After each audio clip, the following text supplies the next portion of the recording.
Hello friends, എല്ലാവർക്കും ജെഫീസ് world എന്ന YouTube ചാനലിലേക്ക് സ്വാഗതം. അപ്പോൾ ഇന്ന് നമ്മൾ വന്നിട്ടുള്ളത് ഒരു എക്സ്പെരിമെൻ്റ് ആയിട്ടാണ്. എന്താണ് എക്സ്പെരിമെൻ്റ് എന്ന് വെച്ചാൽ, നിങ്ങൾ പല വീഡിയോയിലും കണ്ടിട്ടുണ്ടാവും. ഒരു ഗ്ലാസ് പച്ചവെള്ളത്തിൽ കുറച്ച് മഞ്ഞൾപ്പൊടി കലക്കിയാൽ അത് മഞ്ഞ കളറും, പിന്നെ അതിൽ കുറച്ച് സോപ്പും പൊടി ഇട്ടാൽ ചുവപ്പ് കളറും ആവും. അപ്പോൾ നമ്മൾ അതാണ് ഇന്ന് നോക്കാൻ പോകുന്നത്. അപ്പോൾ നേരെ വീഡിയോയിലിട്ട് പോകാം. അപ്പോൾ ഫ്രണ്ട്സ്, നമ്മൾ ആദ്യം മഞ്ഞൾപ്പൊടി ഇട്ട് നോക്കാൻ പോവുകയാണ്. കുറച്ച് മഞ്ഞൾപ്പൊടി ഇടാം.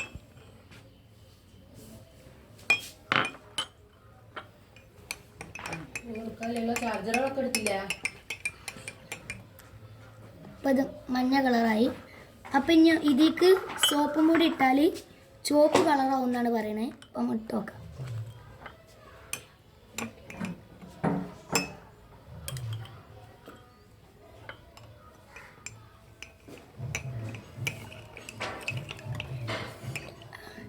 അപ്പോൾ ഗായ്സ്, എക്സ്പെരിമെൻറ്റ് സക്സസ്. അപ്പോൾ ഫ്രണ്ട്സ്, നമ്മൾ ഇന്ന് ചെയ്ത എക്സ്പെരിമെൻറ്റ് സക്സസ് ആയിരുന്നു. അപ്പോൾ ഫ്രണ്ട്സ്, ഇന്നത്തെ വീഡിയോ എത്ര കൊള്ളും. അതിനു മുമ്പ് നിങ്ങൾ ഈ ചാനൽ ആദ്യമായാണ് കാണുന്നതെങ്കിൽ ലൈക്ക് ചെയ്യുക, ഷെയർ ചെയ്യുക, സബ്സ്ക്രൈബ് ചെയ്യുക, തൊട്ടടുത്തുള്ള ബെല്ലൈക്കൺ ഒന്ന് കുത്തിപ്പൊട്ടിക്കുക. അതിലുള്ള ഓൾ എന്ന ഓപ്ഷൻ ക്ലിക്ക് ചെയ്യാൻ മറക്കരുത്. അപ്പോൾ ഞങ്ങൾ എപ്പോൾ വീഡിയോസ് ഇടുകയാണെങ്കിലും നിങ്ങൾക്കത് നോട്ടിഫിക്കേഷനായി ലഭിക്കുകയുള്ളൂ. അപ്പോൾ അടുത്ത വീഡിയോയിൽ കാണുന്നത് വരെ ബൈ ബൈ.